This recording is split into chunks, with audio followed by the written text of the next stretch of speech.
అందరికీ నమస్కారం. Welcome back to my channel. ఏమంటారు రాజమౌళి గారు వారణాసి మూవీ మహేష్ బాబు సినిమాని ఫస్ట్ లుక్ వదిలారు. ఇక అప్పటి నుంచి సోషల్ మీడియాలో ఎక్కడ చూసినా ఇవే వీడియోస్, ఇతిహాసాలు, పురాణాల మీద ఈ సిరీస్ టచ్ చేస్తున్నాయి వస్తున్నాయి. ఇందులో ముఖ్యంగా ఒక షార్ట్ లో చిన్న మస్తాని దేవుని చూపించారు. ఇది మరో ముఖ్యమైన చర్చ అయిపోయింది. అసలు ఈ తల్లి ఎవరు? ఈ తల్లి చాలా మంది కాళీమాత అవతారం అని అనుకుంటున్నారు. అయితే ఈమె పాతాళలోకంలో ఉండే దేవతని. ఈ తల్లి భూలోకంలో కాకుండా పాతాళలోకంలో ఎందుకుంది? ఈమెకు అసలు తల ఎందుకు లేదు? మిగతా 9 మహావిద్యల రూపాలకు తల్లున్నట్లే కదా అనేది అందరికీ ఉన్న సందేహం. హిందూ పురాణాల్లోనూ, నారద పాంచరాత్ర మార్కండేయ పురాణంలోనూ తాంత్రిక దేవతగా ప్రతి సంవత్సరం వైశాఖ మాసం శుక్లపక్షం చతుర్దశి రోజున అమ్మ జయంతి జరుపుకుంటూ ఉంటారు. ఈ దేవతను దశమహావిద్యల్లో కొన్ని చోట్ల 3వ స్థానం, మరికొన్ని చోట్ల 6 లేదా 7వ స్థానాలు ఇచ్చారు. అసలు ఆమె ఉన్న రూపం ఏంటి? దాని వెలుకున్న కథ ఏంటో చూద్దాం. మెడలో పుర్రెల దండ ఉంటుంది. పూర్తిగా నగ్నంగా ఉంటుంది ఆ తల్లి. ఛాతిపైన తామర పువ్వు పూసలు ధరించి ఉంటుంది. వక్షస్థలం 16 సంవత్సరాల అమ్మాయిలాగుంటుంది. యజ్ఞోపవీతంగా ఒక పావును ధరించి ఉంటుంది.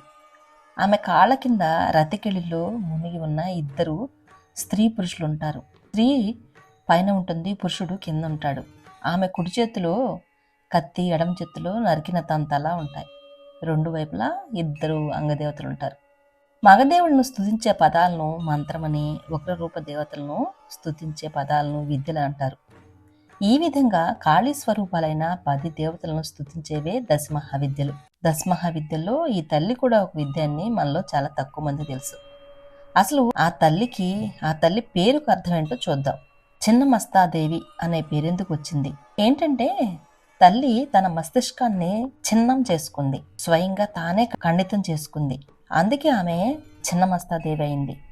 ఆమెకు ఇంకో పేరు కూడా ఉంది, అదే వజ్రవైరోచని. ఆమె ఇంద్రాణి శక్తి.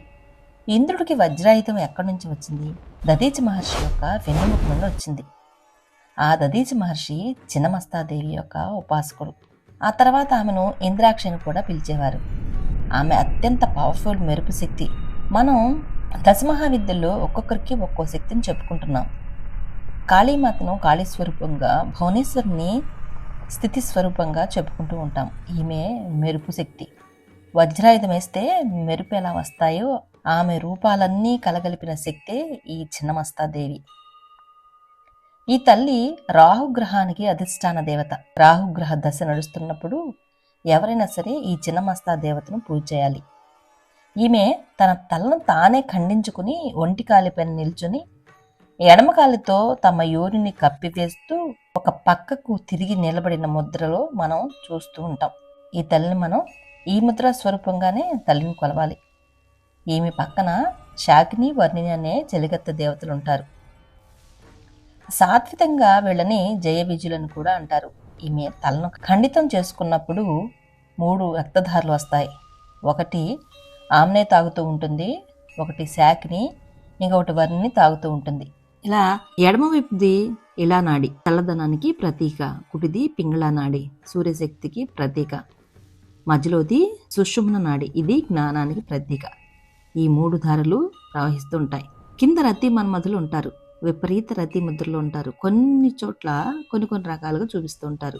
ఇవన్నీ కామాన్ని వడిసిపట్టు అని దేవత మనకి చెప్తూ ఉంది. జన్మ, రతి, మృత్యువు అనే 3 రూపాల్లో పూజిస్తారు ఈ తల్లిని.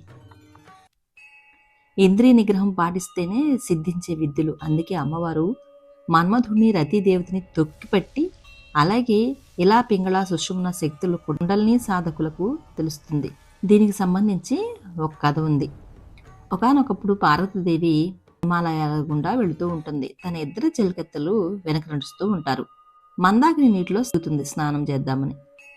ఆ మందాకిని నీటి వేడికి అమ్మవారికి శృంగార అనుభూతి వస్తుంది. మనస్సులో రతికార్యం పట్ల ఆసక్తి కలుగుతుంది. చూస్తూ ఉండగానే కామవాంఛ ఆమె నిలువెల్లా పాకుతుంది. కామవాంఛ ఆవిడ శరీరాన్ని లోబర్చుకోగానే ఆవిడ నల్లగా మారిపోతుంది. ఆ సమయంలో అలాంటి వాంఛ కలగడం పట్ల ఆమెకు తీవ్రమైన ఏవగింపు కలుగుతుంది. సమయాలు లేకుండా కలిగే దుష్ట కోరికలను ఖండించాలనుకుంటే ఆ తల్లి మందాకిని నదిలో స్నానం చేస్తున్నప్పుడు ఆమెతో పాటుగా 2 సహచరులు కూడా అక్కడే ఉన్నారు. వారి పేర్లు ఢాకిని, వర్ణి. వీరికి తాత్వికంగా జయ, విజులని పేర్లు కూడా ఉన్నాయి. ఒకవైపు పార్వతీదేవి తనకు కామవాంఛ కలిగి ఉన్న ఆ సమయంలోనే తమకు విపరీతంగా ఆకలి వేస్తుంది, తినడానికి ఏమైనా కావాలి అని అడుగుతారు తల్లిని. అప్పుడు ఆ తల్లి వారితో ఇంటికి వెళ్ళాక మీ ఆకలి తీరుస్తాను అని అంటుంది. కానీ ఢాకిని, వర్ణిలు ఆకలి ఇప్పుడే వేస్తున్నది, ఇప్పుడే తినటానికి కావాలి అని అడుగుతారు. విపరీతంగా ఆకలి వేస్తున్నందున వారి శరీరాలు కూడా విపరీతమైన వేడి వల్ల నల్లగా మారిపోతాయి. దాంతో అన్నపూర్ణగా పిలువబడే ఆ తల్లి తన పిల్లల ఆకలి తీర్చడం తన ధర్మం అని భావించి కత్తి తీసుకుని తన తలను తెగొడుతుంది. ఎడమ చేతిలోనికి తీసుకుంటుంది. తెంచిన కత్తిని కుడి చేతిలో పట్టుకుంటుంది. తన తల తెగిన మెడ ప్రాంతం నుండి 3 పాయలుగా రక్తం బయటికి చిమ్ముతుంది. మధ్యలో ఉన్న పాయ నుండి రక్తాన్ని తెగిన తల నోటికి అందిస్తుంది. మిగిలిన 2 పాయలను ఢాకిని, వర్ణులకు అందిస్తుంది. వారి ఆకలి తీర్చిన తర్వాత పార్వతీదేవి తన తలను యథావిధిగా అమర్చుకుని తిరిగి తన సౌమ్య రూపంలోనికి మారిపోతుంది. ఆ తర్వాత అమ్మ చెల్లికత్తలతో కలిసి ఇంటికి వెళ్ళిపోతుంది. చండ ప్రచండిగా పిలువబడే ఈ కథ మరొక విధంగా ఉంటుంది. ఎలాగంటే అది కూడా చెప్తాను, వినండి. చండ ప్రచండిగా పిలువబడే మాత మందాకినిలో సేద తీరుతూ ఉండగా ఆమెతో పాటు ఆమె సహచరులు జయ, విజయులు రాక్షస సంహారం చేసి వచ్చిన వారే. కానీ వారికి రక్తదాహం తీరదు. వారి ఆకలి అంటూ ఉండగా తల్లి వారి రక్తదాహం తీర్చడానికి తన తలను నరికి వారికి రక్తాన్ని పారబోస్తుంది. ఆ తర్వాత తన సౌమ్య రూపాన్ని తను పొందుతుంది. ఇది చిన్నమస్తాని దేవి కథ. ఈ వీడియో కానీ మీకు నచ్చితే చిన్న లైక్ ఇవ్వండి. మొదటిసారి మన ఛానల్ చూస్తున్నట్లయితే సబ్స్క్రైబ్ చేసుకోండి. ఇలాంటి మరిన్ని వీడియోస్ మీ దాకా రావాలంటే లైక్ ఇవ్వండి. Thanks for watching.